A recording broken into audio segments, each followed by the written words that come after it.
सभी को नमस्कार। VL क्लासेस में सभी को दिल खोलकर स्वागत है। कहा जाता है लगा दो आग पानी में जवानी उसे कहते हैं, लगा दो आग पानी में जवानी उसे कहते हैं, लेकर आओ 450 अंक के पार कहानी उसे कहते हैं। कहानी बनाइए ऐसा कि आपका चर्चा हर चौक चौराहा मोहल्ला गांव समाज में चले, उसके लिए आपको मेहनत करना होगा। समझ रहे हैं? आज हम आपको बताने के लिए जा रहे हैं, ये बहुत महत्वपूर्ण टॉपिक है ज्यामिति का। आपको हम कहां पर इसमें फंसता है बच्चा, देखिए एक बार जरूर।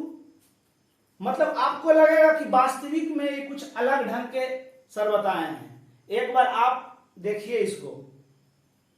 ठीक, कहता है किसी त्रिभुज में एक भुजा के समांतर खींची गई स्पर्श रेखा, खींची गई रेखा को, स्पर्श ने खींची गई रेखा दो भुजा को एक अनुपात में बांटती है, दो भुजा को एक अनुपात में बांटती है। चलिए, जो पहले प्रश्न कह रहा है उसको हम त्रिभुज में बना देते हैं। किसी त्रिभुज में एक भुजा के समांतर, तो ये त्रिभुज में तीन भुजा होती है, इसके एक भुजा के समांतर एक रेखा खींचेंगे। देखिए यहां खींच रहे हैं। ठीक, एक भुजा के समांतर हम ऐसा नहीं, हम इसके समांतर, आप इसके समांतर भी खींच सकते हैं, इसके समांतर भी खींच सकते हैं। समझ रहे हैं? डी और ई खींचे, जो इसका इसके ये समांतर है, मतलब ये समांतर ये।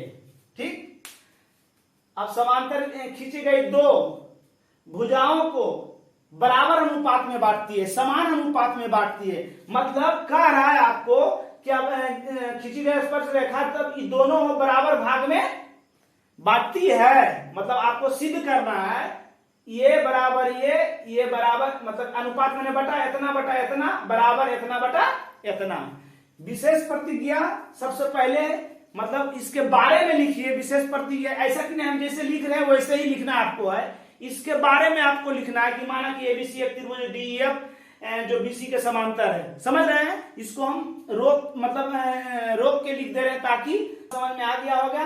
कुछ नहीं किए हम, इसको कुछ नहीं किए, प्रश्न जैसे कह रहा था उसी के अनुसार ये लिखे। इतना तो सब समान लिख देता है। इसके बाद क्या करना है, कहां पर फंसता है, ध्यान से देखिएगा। मतलब कुछ दूरी तो आप सबको समझ लेते हैं जैसे बताएं, मगर कहां पर इसमें फंसता है लड़का वो महत्वपूर्ण है। समझ में आ गया ना कि किसी त्रिभुज में एक भुजा के समांतर खींची गई रेखा से दो भुजा को एक अनुपात में बांटती है। माना कि एबीसी एक त्रिभुज है जिसमें भुजा बीसी के समांतर एबी और एसी पर डीई रेखा खींचा जो डी और ई बिंदु पर काटती है, अर्थात डीई समांतर बीसी। यही लिखे हैं, सिद्ध करना है। क्या कह रहा था कि खींची गई शेष दो भुजा को, शेष इसके समांतर खींच दिए तो एक भुजा तो खत्म हो गया, बच गया शेष दो भुजा। का कि त्रिभुज में तीन भुजा होती है और तीन भुजा में एक भुजा का समांतर खींचे तो शेष दो भुजा बचा। तो दोनों भुजा को एक अनुपात में बांटती है, बराबर अनुपात में बांटती है। तो वही लिखे हैं एडी बटा डीबी बटा बराबर एई बटा ईसी। यही लिखे हैं बाबू। समझ रहे हैं? अब देखिए रचना की है, तो रचना क्यों की है आप खुद सोचिए। ये त्रिभुज है तो त्रिभुज से चलेंगे, तो त्रिभुज के गुण क्या होता है, त्रिभुज का क्षेत्रफल, त्रिभुज का परिमाप। तो त्रिभुज का क्षेत्रफल निकालने के लिए आपको क्या चाहिए, 1/2 आधार गुना ऊंचाई, 1/2 आधार गुना ऊंचाई। आधार गुना ऊंचाई इसमें है था नहीं था, इसलिए मतलब ऊंचाई दर्शाने के लिए, ऊंचाई लाने के लिए, क्योंकि जब सूत्र लगाएंगे तो ऊंचाई रहने नहीं करेगा तो हल कैसे होगा। तो ऊंचाई नहीं था, उसके लिए हम रचना किए कि डी से डीएन और ई से ईएम क्रमशः एसी और एबी पर लंब खींचा तथा डी को सी से और डी को ई से मिलाया। और रचना को जब भी खींचिए तो उसको डॉट डॉट से दर्शाया जाता है। क्या डॉट डॉट से दर्शाया जाता है। अब आपको क्या सिद्ध करना है, आपको यह सिद्ध करना है, मतलब आंसर आपके सामने है बाबू, आंसर आपके सामने है, इतना लाना है, ध्यान दीजिएगा। अब चल रहे हैं हम परमाण, परमाण। अब आ रहे हैं मेन टॉपिक पर। ये तो विशेष पर ये सब लिख देता है रचना अपने सुविधा के लिए। ई भी बच्चा नहीं समझता है कि रचना क्यों किए, क्यों किए समझ में आ गया होगा आपको। क्योंकि हम जब सूत्र लगाएंगे त्रिभुज का क्षेत्रफल तो 1/2 आधार गुना ऊंचाई, ऊंचाई इसमें नहीं था तो ऊंचाई लाने के लिए, लिखने के लिए, दर्शाने के लिए रचना अपना मन से किए, रचना अपना मन से किए। ठीक, प्रमाण त्रिभुज ए डी ई से, ई में जिसमें क्या है, जिधर से चलिए, इधर से चले के माने तो इधर से चलिए, इधर से चले के माने तो उधर से चलिए, जिसमें आधार एडी तथा ऊंचाई ई एम है। ठीक, कुछ नहीं किए। त्रिभुज एडीई से चले हैं जिसका आधार एडी और ऊंचाई ई एन। जब इधर से चलेंगे उसके लिए ऊंचाई नहीं होगा, ई एन है। अब लगा दीजिए, इसलिए त्रिभुज एडीई का क्षेत्रफल बराबर 1/2 आधार गुना ऊंचाई, 1/2 आधार, आधार को की माने हैं एडी, ऊंचाई ई एम। समीकरण 1, समीकरण 1। जब एडी, देखिए यहां एडी आ गया, इधर से चले हैं तो इधर भी ई त्रिभुज में चलेंगे, है ना, ई त्रिभुज में चलेंगे। देख सकते जरा से वीडियो अच्छा आ रहा है कि नहीं। ठीक है, ठीक है।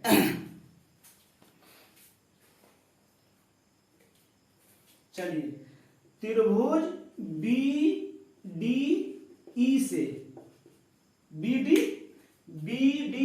ई त्रिभुज में है ना, तो ई त्रिभुज में तो आधार तो ही ले लीजिए, आधार क्यों हो जाएगा ई।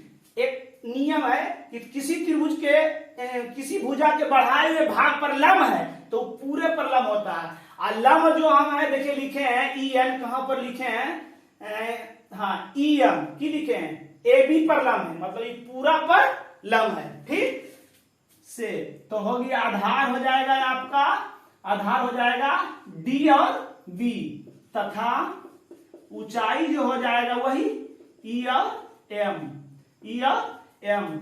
इसलिए त्रिभुज बी डी ई का क्षेत्रफल 1/2 आधार गुना ऊंचाई, आधार गुना ऊंचाई 1/2, आधार क्या हो जाएगा इसमें डी बी, ऊंचाई क्या हो जाएगा ई एम। समीकरण 2, समीकरण 2। अब समीकरण 1 और 2 से चलेंगे। समीकरण 1/2 से, समीकरण 1/2 से, तो 1 में किसका क्षेत्रफल था, त्रिभुज ए डी ई का क्षेत्रफल। अब भागा माने बटा, त्रिभुज D E B D B है, बी डी ई का क्षेत्रफल बराबर, इसका क्षेत्रफल क्या आया था 1/2 ए डी गुना ई एम, और बी डी का क्षेत्रफल क्या आया था 1/2 डी वी गुना ई एम। ई एम खत्म, 1/2 खत्म, की बच गया ए डी, ने तो एक बार लिखिए दीजिए, त्रिभुज ए डी ई का क्षेत्रफल बटा त्रिभुज बी डी ई का क्षेत्रफल बराबर ए डी बटा डी बी। समीकरण 3, 1 2 3, समीकरण 3। अब देखिए यहाँ एडी बटा डीबी, एडी बटा डीबी सिद्ध करे में एडी बटा डीबी आ गया, मतलब ई साइड से चले तो एक भाग आ गया।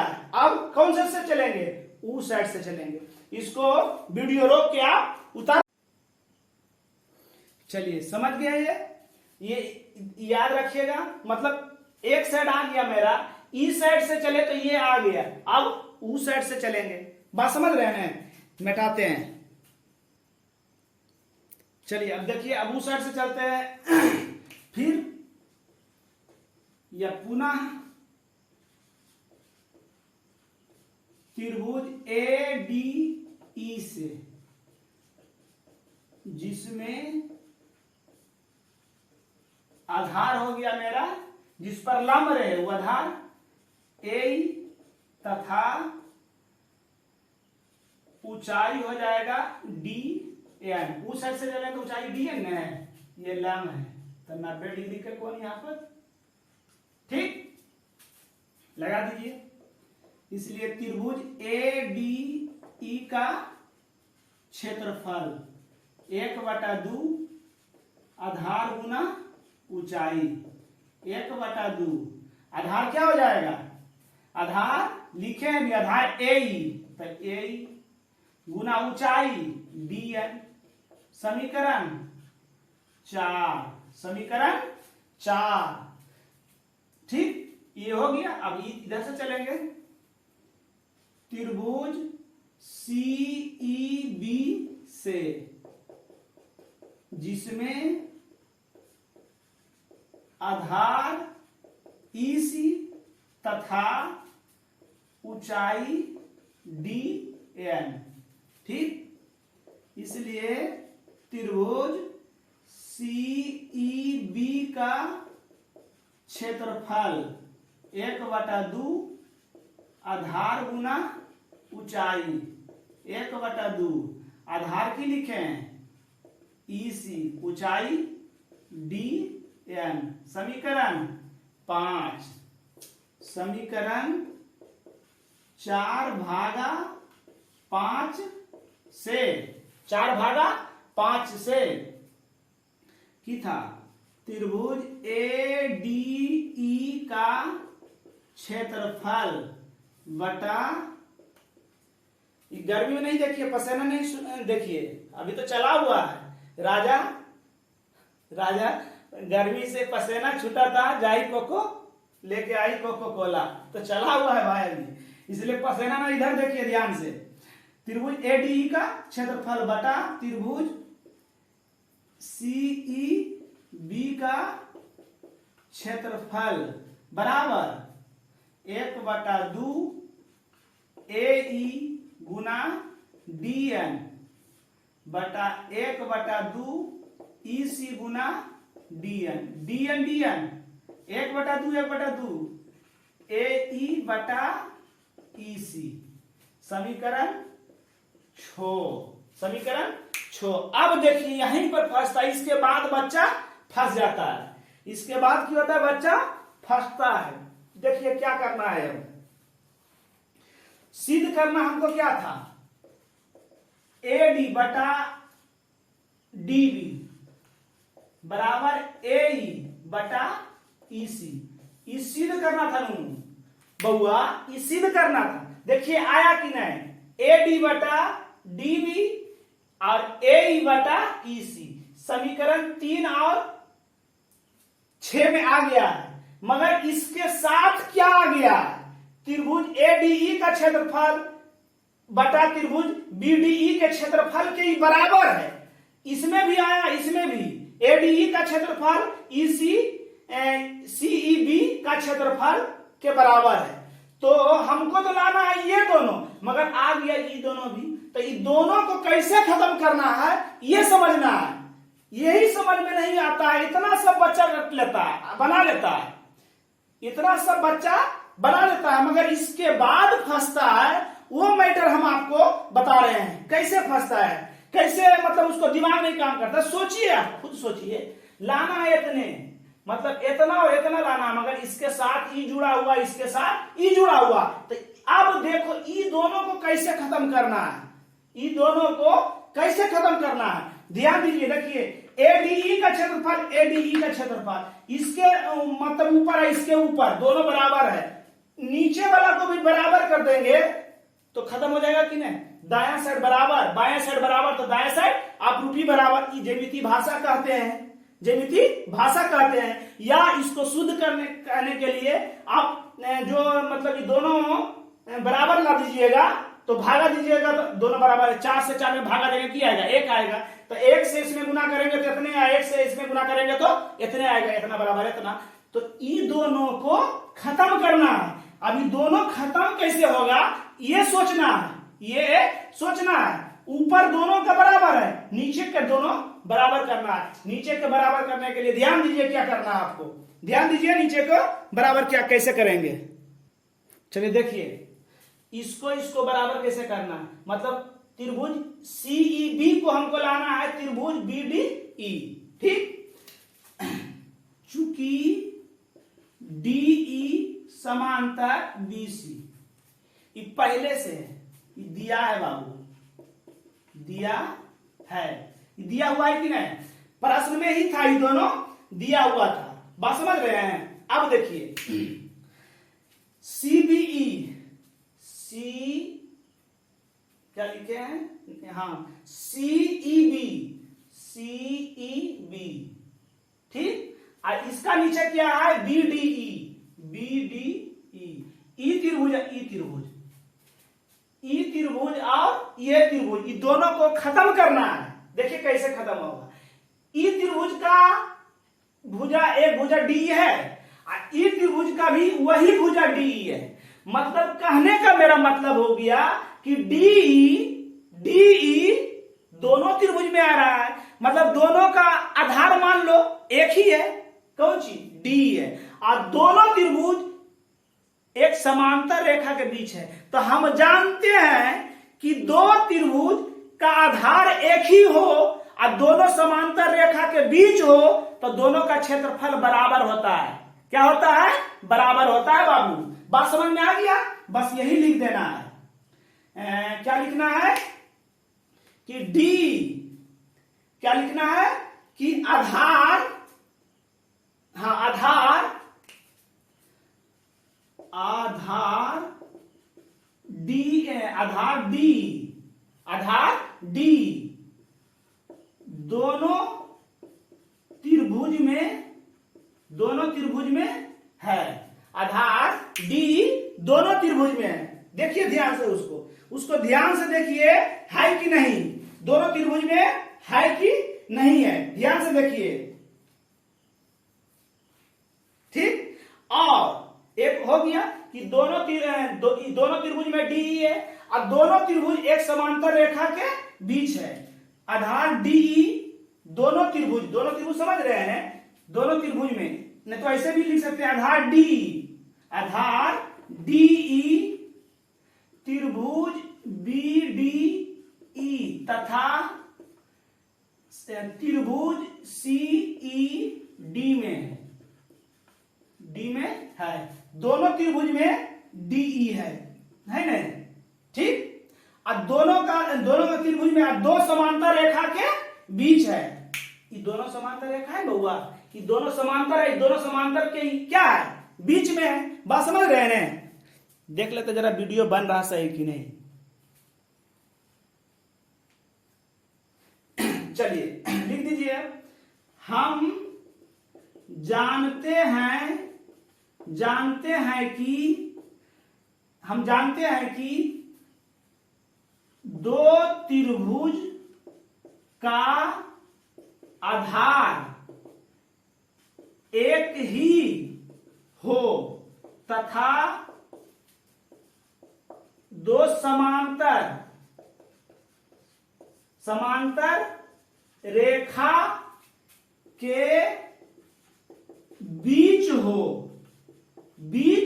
हो तो दोनों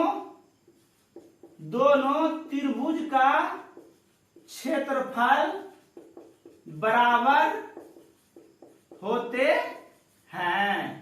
दोनों त्रिभुज का क्षेत्रफल बराबर होते हैं, समझ रहे हैं।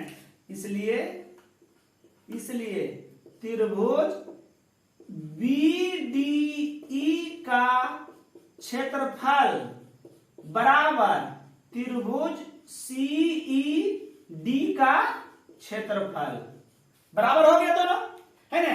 हम जानते हैं दो त्रिभुज का आधार एक ही हो तथा समांतर रेखा के बीच हो तो दोनों त्रिभुज का क्षेत्रफल बराबर होते हैं। दोनों त्रिभुज का क्षेत्रफल की किए बराबर कर दिए। क्या किए?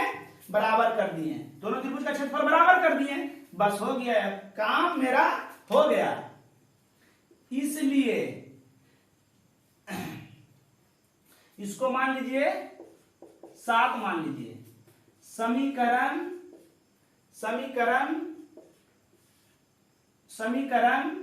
6 में 7 का मान रखने पर 6 में 7 का मान रख रहे हैं, इसलिए त्रिभुज ADE का क्षेत्रफल, और अब यहां क्या है, त्रिभुज ECB का क्षेत्रफल, और त्रिभुज ECB होगा, ECB है, ECD, सॉरी ECD, ठीक है, ECD। यहां हम लिख दिए हैं ECB, करें दिया ECB लिख दिया ना, D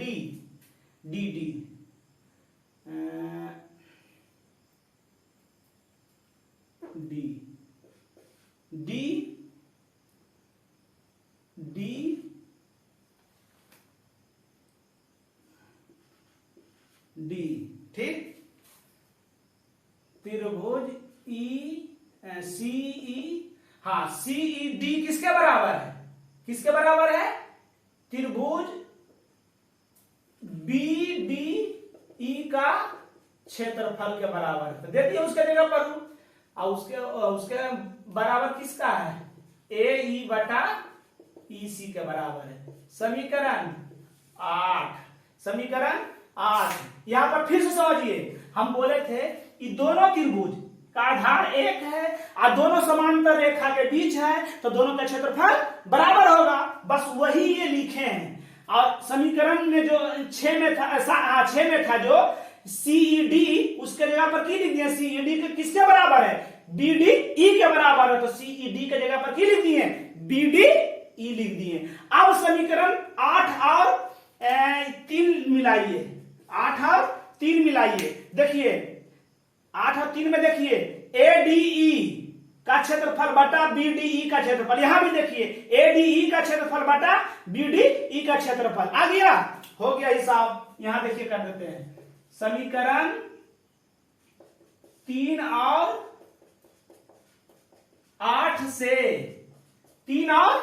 से बायां साइड बराबर तो दायां साइड अपरूपी बराबर। अब आ गया AD बटा DB बराबर AE बटा EC PROVD। समझ में आ गया होगा? एकदम बिल्कुल समझ में आ गया होगा। 1 से 2 बार वीडियो देखिए, फिर अपने से बना लीजिएगा। बच्चा यहीं पर फंसता है, ये इसके बाद समझ में उसको नहीं आता है, क्या करें हम? इसके बाद उसको समझ में नहीं आता है, क्या करें हम? तो क्या करना है समझ में आ गया होगा। कुछ नहीं करना है, ये दोनों तो आले है हमारा, ये दोनों तो आले था, सिर्फ इसको खत्म करना था। तो इसको बराबरी तो नहीं खत्म कीजिएगा, दोनों को बराबर कीजिएगा। दोनों को बराबर कैसे किए? इसके जगह पर ई कर दिए या इसके जगह पर ई कर दो, बात एक ही है। तो इसके जगह पर हम ई ला दिए, तो इसके जगह पर वो कैसे लाए कि दोनों समांतर रेखा है तो दिया हुआ था। डी जो है दोनों त्रिभुज के बीच में है, दोनों त्रिभुज के बीच में है, BDE और CED के बीच में है ना, दोनों त्रिभुज के बीच में है। आधार दोनों का एक है, आधार दोनों का एक है। हम जानते हैं कि जब दो त्रिभुज का आधार एक ही हो और एक समांतर रेखा के बीच हो तो दोनों का क्षेत्रफल बराबर होता है। तो ई मतलब ई बराबर ई आ गया, तो ई बराबर ई आ गया, तो इसके जगह पर हम ई लिख दिए या इसके जगह पर हम ई लिख दिए, कोई फर्क पड़ेगा? नहीं पड़ेगा, वही किए हम। अब देखिए 3 देखिए 3 और 8, ये दोनों बराबर आ गया, बायां साइड बराबर तो दायां साइड अपरूपी बराबर। समझ में आ गया होगा। जय हिंद, जय भारत।